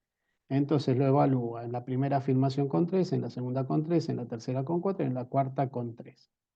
Esto obviamente se tabula y nos dice que esta parte del proceso, ¿sí? Pues esta es una partecita, es un módulo, lo que estoy evaluando en este punto del procedimiento. Ese es un ejemplo. Me da 81,3% sobre 100% y está bastante bien, digamos, pero falta, o sea, no está muy bien, ¿sí? Está bastante bien. Vamos a sacar eh, la información que nosotros queremos, la vamos a tabular. En este caso sacamos promedios de puntuaciones y nos da 62,5% en la relación requisitor-compras. En la relación compras-proveedor, al momento de solicitar cotización, da el 100% y compras al momento de recibir la oferta, 81,3%. Acá al darme 100%, discúlpenme, yo le dije que evalúan de 1 a 5, no, evalúan de 1 a 4, ¿sí? Entonces, el proceso general me da 81,3. ¿Esto qué quiere decir? Que obviamente tengo muchas posibilidades de mejora en la primera parte, en la relación del requisitor con compras, y al momento de recibir la oferta también tengo oportunidad de mejora. Y eso lo dejo plasmado en este diagnóstico. Yo se los pongo así para que ustedes lo puedan leer después detenidamente con mayor apreciación, pero en realidad esto lo dejan reflejado en un informe final, en una hoja 4, en donde las cosas quedan más prolijas. Y después vamos a hacer una encuesta de características externas. Bajo la metodología de planeamiento estratégico de campos de fuerza armonizados, o sea, el plan estratégico, este modelito que proponemos, recomendamos hacer una encuesta denominada, ya esto lo planteamos anteriormente, la Casa de la Calidad, que es una metodología utilizada para los sistemas de gestión de calidad de la década del 90, Total Quality Management era el concepto en ese momento, que en otros libros lo pueden encontrar ustedes como La Voz del Cliente también. Eh, Esta encuesta lo que tiene por finalidad es primero determinar los estándares de servicio que yo tengo que cubrir para estar al 100% de prestación respecto a lo que el cliente necesita, y después los requerimientos del proceso que yo voy a tener en función de esos estándares para poder satisfacer adecuadamente al cliente. ¿Y esto cómo se hace? Supongámonos que estamos, creo que este ejemplo les armé. Sí, es sobre el proceso de ventas, no el de compra. El de compra será interno, este es externo, se lo estamos haciendo al cliente. También lo podemos hacer al proveedor, ¿eh? Entonces, ¿qué tenemos que tener en cuenta? Bueno, acá les armé un gráfico en donde ustedes tienen al cliente, o sea, tengo que identificar en este aspecto las vinculaciones que tengo yo con el cliente, para lo cual, primero tengo que identificar cuáles son las necesidades del cliente. Después tengo que ver los momentos de verdad. Es decir, considerando cuando el cliente compara sus expectativas con sus experiencias reales. Mira, a mí me gustaría que cuando me llamo para cargar, para que me carguen un pedido, supóngase que es telefónico, ¿no? No es por WhatsApp, me atiendan dentro de los 3 llamados. Ok. Después me gustaría que cuando tenga una diferencia de créditos y cobranzas me lo digan en el momento, no 2 días más tarde que me llamen la... Ok. ¿Ven cuántas veces me está viendo? Esto ya lo hemos hablado en capítulos anteriores. Después lo que tengo que ver son las características del servicio, o sea, listar los momentos de verdad en forma de características de los servicios ante los cuales los clientes reaccionan. Entonces yo ahí voy a determinar, lo vamos a ver después en forma práctica, es mucho más sencillo. Y después cuáles son los procesos clave que están afectados. Esto en cuanto a entender las vinculaciones. Después lo que tengo que hacer es cuantificar las vinculaciones. O sea, ok, si yo ya establecí cuáles son los objetivos de satisfacción del cliente y después, en función de los momentos de verdad, establezco los estándares de operación de servicio que satisfagan las expectativas del cliente, tengo también que establecer los requerimientos que van a tener después los procesos para que todo esto se alinee. Hasta acá quizá no se entiende muy bien o resulta un poco difícil mantener tanto concepto, ahora lo vamos a vertir en la práctica. Y después, cuantificar las vinculaciones. En este punto, lo que tenemos que establecer, sí, esta parte del slide la volqué al costado para que puedan ver la gráfica, o sea, es la misma que la anterior. Lo que tenemos que tener en cuenta es esto. Cuando yo tengo que evaluar, ¿sí? Cuando yo vaya a realizar la tabulación de esta encuesta, lo que piden el modelo es que nosotros lo potenciemos de manera tal de que quede mucho más diferenciada, mucho más visible la diferencia numérica de los resultados que me arrojan la tabulación entre estándares y y el momento de verdad, y después el estándar versus los requerimientos del proceso. Vamos por partes, ya lo vamos a estar viendo. Lo tercero que vamos a hacer es medir. Esa medición que viene como consecuencia de esa potenciación numérica es la que nos va a permitir a nosotros después decir a qué le vamos a dar prioridad. Tengan en cuenta que todas las organizaciones tienen recursos limitados. Entonces, cuando nosotros vamos a puntuar, no solo tenemos que puntuar si los estándares de servicio los estoy cubriendo con muy buenas expectativas o no, sino que, como dice este recuadro, que se los dejo para que ustedes lo lean después detenidamente, sino traspolar esos estándares para ver cómo me satisfacen o en qué grado me satisfacen, también numéricamente, lo vamos a determinar, a esos requerimientos que tiene el proceso. Y se van a dar cuenta que cuando ustedes trabajan de esta manera, no resulta tan caro manejar la mejora que ustedes vean respecto de lo que ustedes creían que el cliente veía en nosotros y lo que realmente manifestó. Miren, en mis años de experiencia usando esto, que ya les digo, empecé a utilizarlo hace 30 años aproximadamente, eh, sin temor a equivocarme, casi el 98% de las veces, la primer variable, o sea, el primer requerimiento que tenía el proceso era que todo el personal está involucrado en el proceso esté capacitado. Y yo creo que hoy, con todos los cambios que hubo en tecnología y en metodología de trabajo, o sea, con la incorporación del teletrabajo, las herramientas colaborativas, el BPMS, el Business Process Management System, que son también sistemas aplicados al BPM, que es Business Process Management, o sea, tratar de gerenciar el negocio a través de los procesos. Yo creo que hoy también darían, pero con mayor diferencia, la primera prioridad respecto a la segunda. O sea, la formación es lo más importante que se puede visualizar cuando hay déficit. Vamos a ver cómo es en forma práctica, porque realmente todo esto que les dije como teoría a veces resulta un poco complejo de digerir, pero en la práctica van a ver que es muy sencillo. Primero lo que tengo que hacer yo es definir los momentos de verdad. ¿Cuáles son los momentos de verdad? No es cuando le entrego el producto al cliente. Fíjense, lo tengo acá.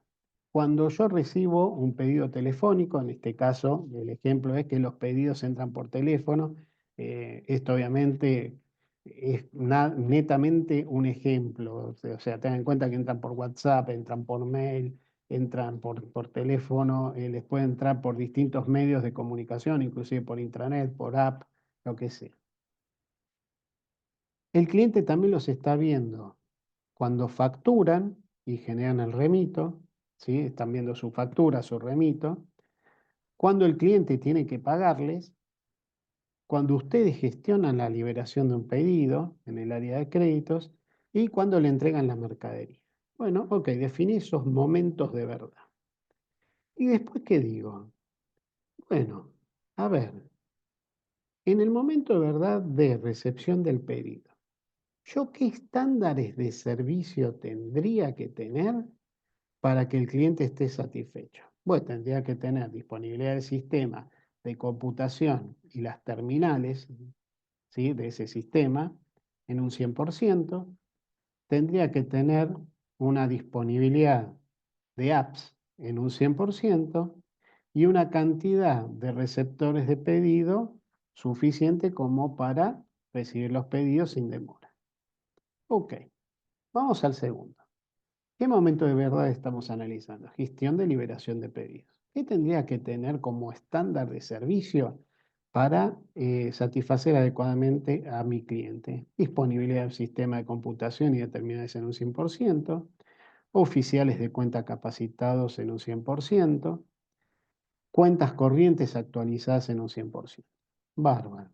Y con esos estándares, ¿qué estaría cubriendo yo? O sea, ¿qué necesidad estoy cubriendo? La confirmación de liberación de pedido. Muy bien. En el primero me olvidé decirle qué necesidad estarían cubriendo, perdón, se las digo. Por un lado, la rapidez en la recepción de pedidos y en segundo lugar, la recepción de pedidos en 24 horas, las 24 horas del día. Ok. Vamos a ver el tercer momento de verdad, que era el de facturación. El de facturación también engloba o enmarca la parte de remitos. Bueno, ¿qué estándares de servicio tendría que tener? De vuelta, disponibilidad del sistema de computación y terminales en un 100%, cumplimiento de condiciones de pago pactadas en un 100% y claridad en la información en un 100%. ¿Con eso qué estaría cubriendo? Bueno, la correcta facturación y entrega. Bien, cuando yo les digo qué necesidades del cliente estaría cubriendo, es el resultado que yo obtuve de la encuesta. ¿Sí? Yo dije, bueno, quiero relevar estos puntos. Ok, los puntos que estás relevando, cuando vos estás viendo los estándares, ¿qué estás cubriendo eso que estás relevando con los estándares y momentos de verdad que estamos tratando? ¿Se entiende? Lo que ustedes ven como necesidad son los puntos que yo puse a evaluar por el cliente. De esta manera yo me doy cuenta de que no dejé nada sin considerar dentro de los momentos de verdad que yo esté relevando después cuando estoy haciendo la encuesta. Después, el estándar de servicio para la entrega de mercadería sería entrega de mercadería en tiempo y forma en un 100%, disponibilidad de camiones en un 100%, concordancia en un 100% al remito versus los productos entregados y personal de entrega capacitado en un 100%. Y en el último momento de verdad, que es el de pagos, perdón, ¿qué necesidades estoy cumpliendo con esto? Velocidad en la entrega, conservación y entrega, frecuencia en los días de entrega y disponibilidad de producto. Y por último, entonces, volvemos, discúlpeme que me tragué las necesidades. En cuanto al pago, el momento de verdad está cubierto por los siguientes estándares. Disponibilidad de recibo oficial en un 100%, cobrador con habilidad y decisión para negociar pagos en un 100%, y cobrador capacitado en un 100%. ¿Qué necesidad estoy cubriendo con esto de la encuesta que estamos realizando? La correcta gestión del costo. Muy bien, esos son los momentos de verdad. Vamos a ver cuál fue el resultado entonces de la encuesta. Ya hicimos la encuesta con esos aspectos que nosotros pusimos así ahí como necesidades que estamos cubriendo cuando evaluamos los momentos de verdad con los estándares. Bueno, acá los vemos como necesidades señaladas y ya las hemos calificado. En una encuesta lo que hicimos fue agarrar a todas las personas encuestadas y vimos cómo calificaron cada punto y lo que hicimos fue sumarizar las veces que se repite esa calificación en cada punto. Entonces, a esa calificación se la denomina rating. Rating es las veces que la persona votó ese punto, que en este caso se denomina necesidad señalada por el total de las farmacias, en este caso, pues le puse que era una droguería la que está haciendo la encuesta. Entonces, el primer punto, que es velocidad en la entrega, 537 veces, respondieron ese punto como prioritario o como necesario, rapidez en la recepción de pedidos, 527 y así sucesivamente. Y después, a continuación, que en este caso lo ven al principio, lo que determino, pero sí se hace a continuación, ¿no? De que califique, la colocación es en primer lugar, es el ranking. El ranking es quién tiene la calificación más alta, de la más alta hacia la más baja, de 1 en este caso a 14. ¿Y acá qué empiezo a hacer? Bueno, empiezo a poner sobre la izquierda las necesidades señaladas por el cliente, o sea, ¿se acuerdan las necesidades que cubríamos con cada momento de verdad y los estándares asignados a ese momento de verdad? Bueno, van acá, uno debajo del otro. Después, a continuación, ¿qué va? Va las veces que se calificó o sea, la calificación que sacó cada uno de esos puntos que eran las necesidades señaladas por el cliente. Y ahora lo que voy a hacer es sobre las columnas que voy a asignarle puntuación, lo que voy a estar encontrando son los estándares de servicio que aplican a un determinado momento de verdad. ¿Y dónde está el momento de verdad? Bueno, está señalado en la parte que está en blanco arriba de todo. Ven que dice momento de verdad, recepción del pedido, o sea, el primero de los momentos de verdad. ¿Y qué estándares de servicio estaba pidiendo? Disponibilidad de app, número de operadores capacitados y sistema terminal. Y terminales, ok. ¿Y después qué tenemos arriba? Ven que tienen un triangulito, una cruz y un círculo. Es para que nosotros potenciemos qué impacto tiene cada una de las necesidades con los estándares. ¿Qué quiere decir? Por ejemplo, disponibilidad de app al momento de la recepción del pedido, que yo tenga velocidad en la entrega, no tiene casi puntuación porque es baja. No tiene relación la velocidad de entrega con el momento de recepción del pedido. Entonces le asigna, obviamente eso en función de cada uno, ¿no? Cómo determine el valor. Se le asigna un valor baja, o sea, los 537 se multiplican por 1. Ven que arriba el triangulito dice débil, peso igual a 1. Si es medio, el peso es igual a 3 y si es fuerte, el peso es igual a 9. En el segundo caso, la rapidez en la recepción de pedidos tiene un alto impacto. ¿Por qué? Pues estoy evaluando justo ese momento de verdad. Entonces, cualquier aspecto me va a dar alto. Entonces, ¿qué hago? Los 527 los multiplico por 9. ¿Sí? Los 527 los multiplico por 9 cuando hablamos también de operadores y si hablamos de sistema terminal también por 9. En descuentos no tiene nada que ver, ¿ven? Fíjense, no está ni siquiera calificado. Nada más ahí califico y puntúo cuando tiene algún tipo de impacto con el momento de verdad que estamos analizando. ¿Sí? ¿Se entiende? Fíjense el último de los renglones que dice correcta gestión del cobro. La correcta gestión del cobro no tiene nada que ver con la recepción del pedido. ¿Sí? ¿Se entiende? Tiene que ver con la gestión de cobranza. Y después, ¿qué hago? Como último punto, en este momento de verdad, sumarizo. 537 más 4.743 más 4.437 más 9.717. Así sucesivamente voy haciendo con cada uno de los momentos de verdad. ¿Sí? Y por último, ¿qué tengo que hacer? Voy a pasar indefectiblemente a lo que es la tabulación. Ah, pero Gabriel, ¿no estabas tabulando? En condiciones normales le diría sí, es una tabulación lo que acabamos de hacer. Pero acá el concepto, cuando uno hace una encuesta, el concepto de tabulación es cuando yo a partir de ese medio que me permite ponderar y valorizar y darle un peso específico a cada aspecto que yo tengo que mejorar o resolver o analizar, yo saco un diagnóstico. Entonces, el diagnóstico yo lo voy a sacar a partir de acá, que es cuando realmente obtengo los valores que me dicen qué es lo que tengo que mejorar. Lo que hicimos previamente, entonces, para los efectos de este modelo, viendo que es otra filosofía, podemos decir que es una pretabulación, porque está evaluando en primera instancia como aspecto a valorar cada una de las necesidades, ¿sí? Que les daba para que evalúe el cliente. ¿Versus qué? Versus los estándares de cada momento de verdad. Eso es la pretabulación. Ahora, ¿qué hago? Ahora, esos estándares yo los voy a poner en donde antes estaban las necesidades. O sea, las voy a poner para puntuar. Si se fijan, van al cuadro de abajo donde está el círculo, la cruz y el triángulo, se van a encontrar con estándares de servicio ahora.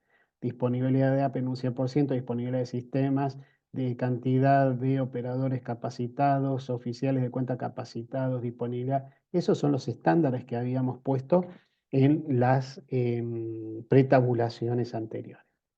Algunos de ellos se pueden, digamos, repetir, ¿sí? Y después, a continuación, ponemos los totales, que son los totales que sacamos cuando evaluamos, vamos a ir al último, por ejemplo, cuando evaluamos acá las necesidades versus los estándares de servicio, los valores totales que aparecen abajo de todo, ¿sí? eh, para que lo vean gráfico, después cuando lo vean en el slide siguiente, voy a poner los 4.131, los 4.641 y los 4.131. ¿sí? Esos son los valores que van a aparecer en la grilla de tabulación. ¿Ven que son los tres últimos, son los que son coincidentes con los que vimos hoy? Y después vuelvo a hacer lo mismo, pero antes de valorizar, ¿qué es lo que yo tengo que tener en cuenta y que quiero medir? Bueno, voy a decir, a ver, ¿qué requerimientos de proceso tengo que tener para cubrir exactamente las necesidades de mi cliente? Entonces voy a decir, bueno, tendría que tener mis operadores capacitados, tendría que tener un sistema de espejo, de backup, por si se me cae mi sistema, entonces puedo tener continuidad.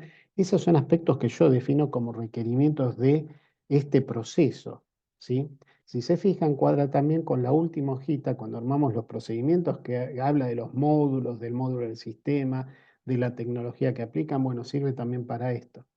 Después también tendría que tener al 100% de las personas que están interviniendo en el proceso capacitados, o sea, no solamente a los operadores que manejan los pedidos. Después también tendría que tener disponibilidad de productos para que no me falte ni que quede mal parado frente al cliente. Y después, ¿qué tendría que tener? Y N cantidad de camionetas, o sea, una cantidad importante de camionetas, como para abastecer en un 100% a los clientes en el tiempo que me comprometí a entregar. Bárbaro. ¿Y ahora qué hago? Esos estándares los cruzo con cada uno de los requerimientos del proceso. Y lo que hago es, de vuelta, agregarle un valor de potenciación a la importancia que yo saqué como valor anteriormente. ¿Qué quiere decir? Si la disponibilidad de apps en un 100% con los operadores capacitados, cuando hablamos de operadores son los operadores de carga de pedidos, nada más, en un 100% o N cantidad, pero la cantidad de operadores capacitados eh, me da alta, multiplico los 9.717 por 9 y ahí puntualizo. Después voy a hacer lo mismo con, por ejemplo, disponibilidad de sistemas, tiene que ver con N cantidad de operadores capacitados. La verdad que no mucho, pero sí con un sistema de computación espejo. Entonces, ¿qué hago? Potencio los 11.385 que me dio de puntaje por 9. Entonces, le asigno un circulito. Si se fijan, cuando ustedes analícenlos después uno a uno, yo no lo hago ahora para no cansarlos, pero es siempre la misma metodología, siempre se siguen los mismos pasos.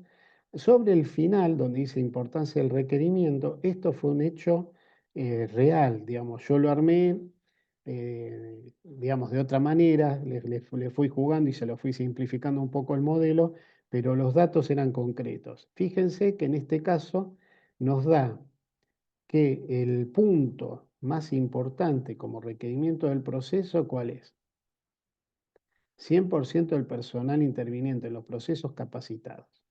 La primera vez que hagan una encuesta de estas características, seguramente le va a dar más alto la parte de capacitación.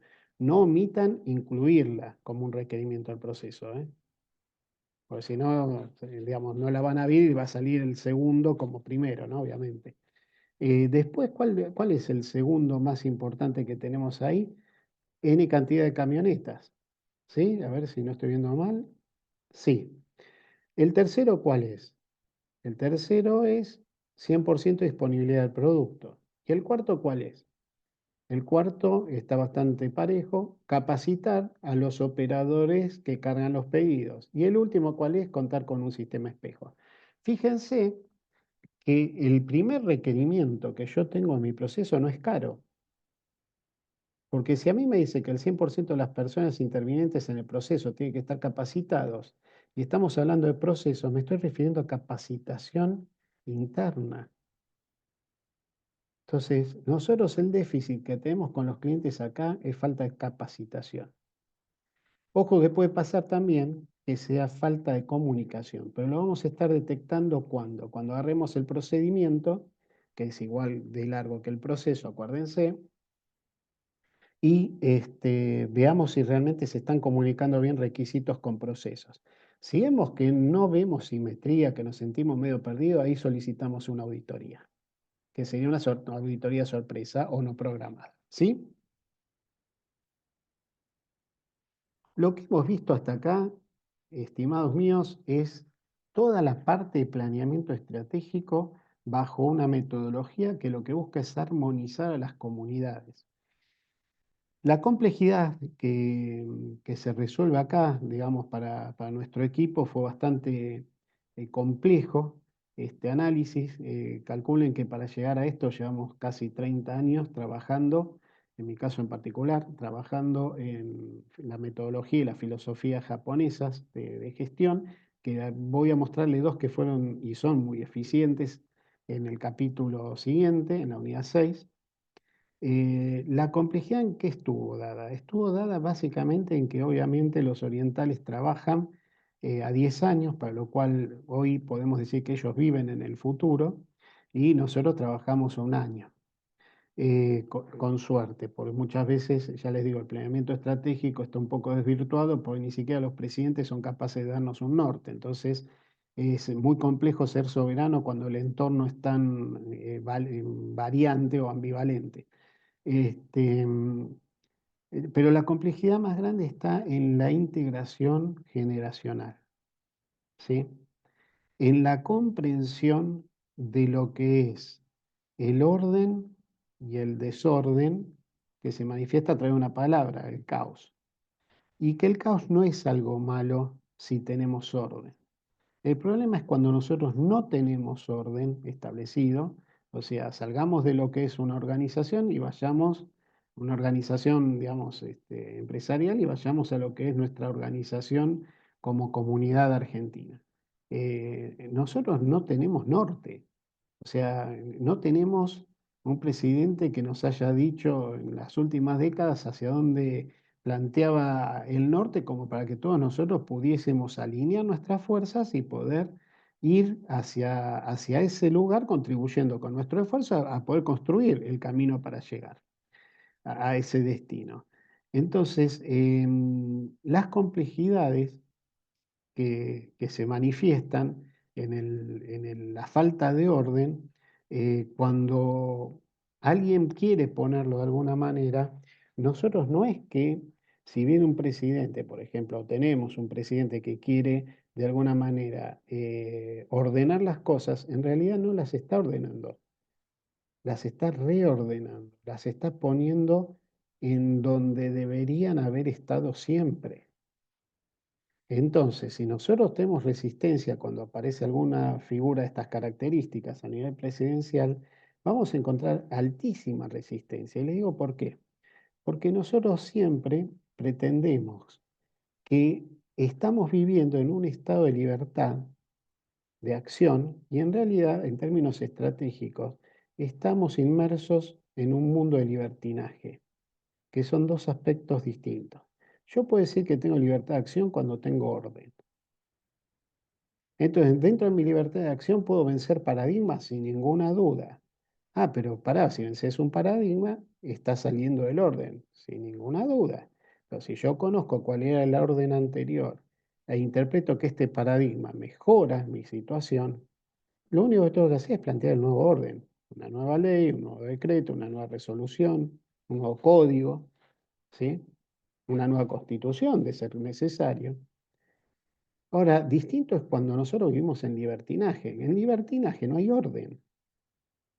Si no hay orden, cada uno hace lo que quiere. Y si cada uno hace lo que quiere, lo más factible es que en ese libertinaje, en donde la libertad es aparente, porque si ustedes se dan cuenta, nosotros vivimos regulados. Entonces la libertad que tenemos está tan restringida en términos estratégicos que el libertinaje, ¿por qué aparece como término? Porque empezamos a invadir la libertad del prójimo. Cuando nosotros hacemos eso, estamos rompiendo cualquier código de convivencia. Y díganme si no les estoy diciendo la verdad. Bueno, ahora lo que le estoy dando es la causa raíz. Si nosotros invadimos el terreno de libertad, lo que generamos son conflictos y conflictos internos. No quieren imaginarse quién gana cuando hay conflictos de estas características, ¿no? quien flota, ¿sí? Es siempre el político que disfruta o quizá lo hace por ignorancia, ¿sí? No puede resolver estas cuestiones.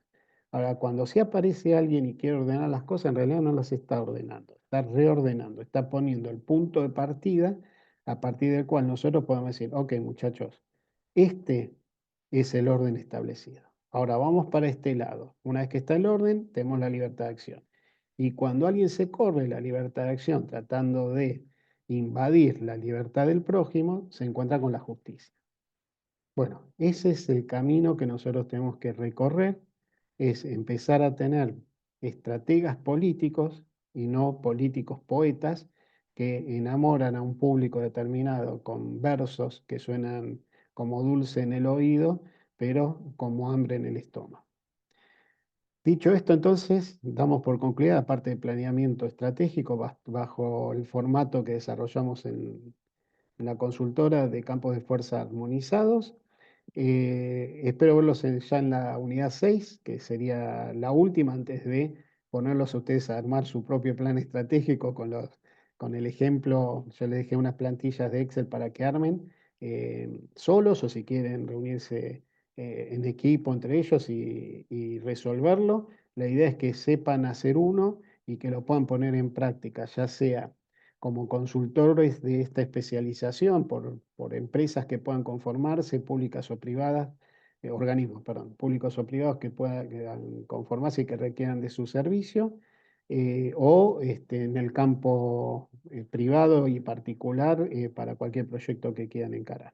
Cualquier cosita estoy a sus órdenes y nos vemos en la siguiente unidad. Muchas gracias por el tiempo que me dispensaron y es un placer estar en contacto con ustedes. Muchas gracias.